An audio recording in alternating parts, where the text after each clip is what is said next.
Welcome into the Paul Farrington Show. Paul, joined by Robert Ziggy Ziegler up at Harvard University for a Lions-Rams preview show in a week filled with just excellent games. Packers, Broncos, which we have a preview for that just came out recently. The Bills and the Patriots, Bengals and Ravens, even if the Bengals are basically out of it at this point. There are just a lot of Chiefs, Chargers, right? Elimination game for Kansas City in many ways. The Lions-Rams might be the most explosive of the weekend. And it's a huge, huge game for Detroit, who right now, and it is just crazy, if we started this season, and I can't remember, did you predict the Lions to miss the playoffs? I think I did. I vaguely remember you saying that. And if so, I mean, great prediction from you. But the Lions sit here at 8-5. They are one game behind the 9-4 49ers and the 9-4 Bears, who they play in a Week 18 game. We'll get to what lies ahead for Detroit towards the end of the episode here. But really, if the Lions lose this one, you have to imagine Chicago takes care of business against the Browns. You're probably going to find yourself 2 games behind, assuming also that the 49ers beat up on the Titans. You're going to be 2 back. And with 3 games left, you do not want to be 2 back, even with the game potentially to have the tiebreaker over Chicago. So in some sense, the Lions are fighting for their lives. They won't be eliminated with the loss, but you start to get extremely uncomfortable. And there are not many teams that you'd be worse off playing than the Rams in this position, who have just been unbelievable all season long. In a year where we've looked for teams to separate themselves, the Rams, and no one has, the Rams are starting to do that in the NFC with an 10-3 record. But just the eye test completely sells them. Very briefly, before I kick it over to you, Ziggy, if you're enjoying the content, please remember to like, comment, and subscribe. We are less than 900 subs away from 30,000. So it would really help us if you could click the subscribe button. A goal of ours to start the year was 30K, so that would be cool. And the Paul Farrington Show store is back up and running. You can check out some products below. I put out the Catholic First Committee shirt. I don't know how many people are going to buy that, but I'm still furious about it. You did that for yourself. Yeah, that was really just for me. I was the first person to buy the shirt. So you can check out some of our products. We'll have more coming out. Let's dive into the game and let's get Ziggy involved because, enough hearing from me. The Rams are 5.5-point favorites. The biggest deficit the Lions have had in 3 years, I believe. Is that too much? Yeah, it's the last time the Lions were this big dogs or bigger. It was the NFC Championship game against the 49ers. Which we won't bring up for the Detroit fans who have tuned into this episode. It's too late, but... all right, let's dive into it. The Lions and the Rams. Ziggy, what's your number one key matchup that you're paying attention to? So I think it's very difficult to say anything other than Matthew Stafford against this Lions secondary. Yeah, if you're a Lions fan, you just got some terrible news, right? Not only is Brian Branch out of his Achilles, but Kirby Joseph suffered a serious setback in his knee injury, and they're considering putting him on IR. It's hard to believe. Again, Thomas Harper hasn't been practicing with a concussion too. Like, it's just very hard to see exactly the same thing that happened to Detroit last year, where it felt like everyone in their secondary was out, happen again. Meanwhile, in the Rams injury report, it's Tutu Atwell's fully healthy. Davante Adams, he's got a little hamstring boo-boo. Darius Williams is fully practicing. Like, the Rams are completely healthy going into this, more or less, and the Lions are beat up. It sucks. And this is a really bad week to draw your secondary being vulnerable. Because I don't think there has been a quarterback who has been better passing the ball this year than Matthew Stafford. He's got 35 touchdowns on the year, 4 interceptions, but you don't have to look at the numbers to see it. Just turn on any game Matthew Stafford has played this year. He has been lights out year long, except for a couple bad interceptions against the Panthers. He has not stumbled at all, facing one of the hardest schedules in the NFL. Right, this Rams team is obliterating playoff contenders like the Buccaneers and the 49ers. They beat the Seahawks. The Rams are hot right now, and Matthew Stafford is the biggest part of that, and Detroit is an awkward time to be facing him. Yeah, I feel so bad for the Lions fans given the defensive injuries. I mean, you rattled off all the guys. And Brian Branch is as good as it gets in football. Kirby Joseph was one of the best safeties in the league. I didn't want to read off their 3 cornerbacks on IR because that would just derail the whole It's show. crazy. It's unbelievable that's happening again to them. Yet here they are still in contention. They've battled back, beating the Cowboys, a Cowboys team that was extremely explosive. Now, CeeDee Lamb did get hurt at the start of the second half in that game and was on pace to torch them. But the Lions have a lot of fight in them. I don't think anyone's questioning that. I think if they're going to slow down the Rams at all, Aiden Hutchinson's going to have to lose his mind. Like a complete, he like goes into his zone that only the top 5 edge rushers in football can get into. Myles Garrett-esque, like 4 or 5 sacks here. Because I don't believe too much in the rest of that D line when it comes to especially the opposite edge rushers to help him out too much. And the Rams, I mean, I'm just looking at the numbers here. They're top 3 in pressures allowed, second in pressure rate, second in sacks given up, second in sack rate. I mean, this is a really good offensive line here. And the Lions don't have a lot to counter that other than Aiden Hutchinson. So he's just going to need to have one of those games. And if they are able to get home, I mean, there's so much pick your poison. I think Stafford is 25 touchdowns and 0 interceptions against blitzes this year, which is just crazy. But when you do get home to him and you do pressure him, his EPA per dropback does fall to like 35th ranked quarterback in the league. So Stafford's not a guy who's going to run around. Like if you get to him, he's not the same dude, just like any quarterback. But it's just hard to get there. And I have a hard time seeing the Lions, with all that matchup up front difficulties that I said and the injuries back there. It just seems like a really bad matchup for their defense. It is a tough task. And Aiden Hutchinson only has 1 game this year with multiple sacks. So you are asking a lot from him. On the other hand, if you look at the pressure numbers, he's 3rd in the NFL in pressures behind only Micah and Myles Garrett. Oh, he's great. So he's been getting a lot of opportunities. It could certainly convert if he's there. And I will say, as bad as I think this matchup is for the Lions defense, this actually is a very good matchup for the Lions offense. I don't know if you're ready to go there. Yeah, let's do it. But the thing that the Rams have struggled with, their number 1 weakness on defense has been play action. They're below average in defending it. The Rams have been incredible at stopping the run. Very few teams stop the run as well as them. And that's because their linebackers and their D linemen play aggressively. Well, Detroit is the single best team in the NFL at running play action. It's not just because of the EPA numbers you can throw out. It's because Jahmyr Gibbs is such a unique threat in NFL backfields. Teams are terrified when it looks like Goff is going to hand the ball off to it. So you're looking at a Detroit Lions team that actually matches up very well against the Rams defense. The things they want to do in the game, get Jahmyr Gibbs going to the outside, stay away from guys like Puka Nacua and Tyler Davis, get him running explosively, set up play action. That's what Detroit wants to do, and it's the one thing that the Rams have struggled with this year. Yeah, I was reading an article, I think it was from One Pride.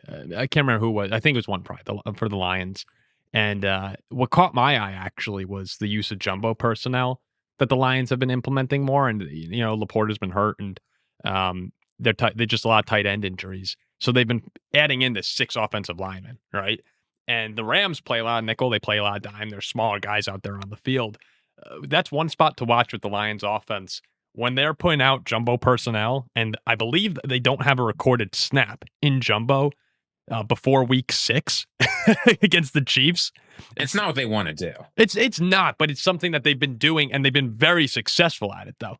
They've 7.9 yards per play is the 4th most. I mean, the stats are great here. I don't know where these guys get this. 4th most by any offense to have used jumbo personnel at least 10 times in a season since 2016.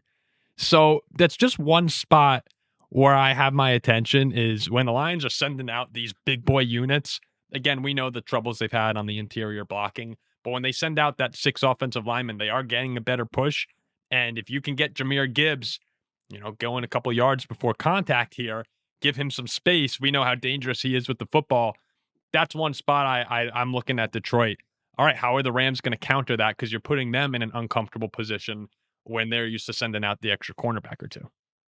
Yeah, well, the other thing that's going to be important if you're doing jumbo personnel is you need your one wide receiver that's going to be on the field to be able to play really, really well. And Amon-Ra has had this lingering ankle injury for a long time, or at least it's felt like a long time. Mm-hmm. He came out yesterday and said it's totally behind him. The Lions need that to be true Because if you look at the receivers they have to keep up with on the Rams side, it's one of the better receiving units in the NFL, right? Pairing Davante Adams with Puka Nacua is just totally unfair. They It's need crazy. Amon-Ra to be able to step up and have a huge game. I know Jameson Williams has been okay this year. He's definitely had some good games. But as you say, when you go more to jumbo personnel, this means that he has fewer opportunities, though he's been getting more the second half of the stretch as he stood out. Whatever wide receiver is on the field, whether it's Amon-Ra, whether it's Jameson Williams, needs to be ready for big plays because the Rams don't give up a lot of them. And just to kind of show how unusual it's been for the Rams countering this, they've faced jumbo 14 times this year. The Lions ran it 23 times against the Cowboys. The Rams are giving up 5.9 yards per. Well, you see you smirking here. The Lions are just lunatics. Oh, yeah, And, they're crazy. I love this about them. Like, especially now that Dan Campbell is calling the plays. If they see something, a look that they like, they will just run it over and over and over again and beat you into submission with it. And I love it. But it's something the average against jumbo is 4.5 yards per play allowed, and the Rams are allowing 5.9. That you can't get much from like a dozen plays. No, I'm just saying, but like it's a spot. It's something to pay attention to at the very least. And I mean, the Lions. I think do they lead the league in scoring right now, or they're very close to the top. Let's see, who leads the league in scoring? Somewhere close to like 30 points per game. It is Detroit at the top of points per game. It's Detroit. Now, and some of that is that they've kind of had to, and some of it is that they run up the score against weaker teams. But the Lions are at the top of that, right ahead of Seattle, Dallas, and the Rams. The Rams are fourth. It's 30.3 for Detroit, 29.2 for the Rams. So these are two of the most explosive offenses in the NFL. Yeah, you're going to get a lot of fireworks in this one. That's what everyone's expecting. If you're a fantasy manager of Puka, Davante, Kyron, Amon-Ra, Jameson Williams, Gibbs, like you go through the star power of this game, and it's just all over the field. And the quarterbacks obviously are two other spots there where they've played 2 times since the trade. Everyone knows at this point, the Goff for Stafford trade when it looked like, it's worked out great for both teams, which is very rare. Stafford goes to win the Super Bowl, Goff over to Detroit, where everyone kind of was just thinking he was going to waste away with the Lions, who were horrible. And, he started off like 0-10, I think. I mean, they had a bad season and a half there in Detroit. I'll never forget this, Ziggy. I've told it a couple times on the podcast. But Mike Silver, the journalist, Mike Silver had a podcast with The Volume that I was producing. And we had, he's a big Cal guy, Mike Silver. Go Bears. Yeah, big Cal guy. And he's like telling all these stories to us. But he's friendly with Jared Goff, being a Cal quarterback. And Goff came on during, I think it was his second season in Detroit. Let me just confirm that. Jared Goff. Yeah, it was his second season in Detroit. The first one was when they're like 3-10-1 was his record in 2021 with the Lions. And then everyone remembers the 2022 season when they started off, just miserable. They were 1-6. And I'm pretty sure that's when Goff came on. And I remember we finished the recording. We're all just on Zoom, and Goff's talking about the team. Mike's like, yeah, it's a tough season. Goff's like, no, I'm telling you, man, there's something here that I can't put my finger on, but there's something, like, we're about to turn the corner. And I actually turned off my Zoom camera and started belly laughing. Like, legitimately belly laughing. It sounded nuts. Because they were 1-6. It's the Detroit Lions. You're coming off a year where you won, like 3 or 4 games again. And here's Jared Goff, who we just had been basically thrown out of LA. And he's like, no, like, we're going to really turn around. And I'm still laughing about it, thinking. And from then on, they close the year winning. They go 7-2 to close the year. That's when they beat Green Bay in Green Bay. And they've turned into the Detroit Lions that we know as of right now. And Goff's been unbelievable.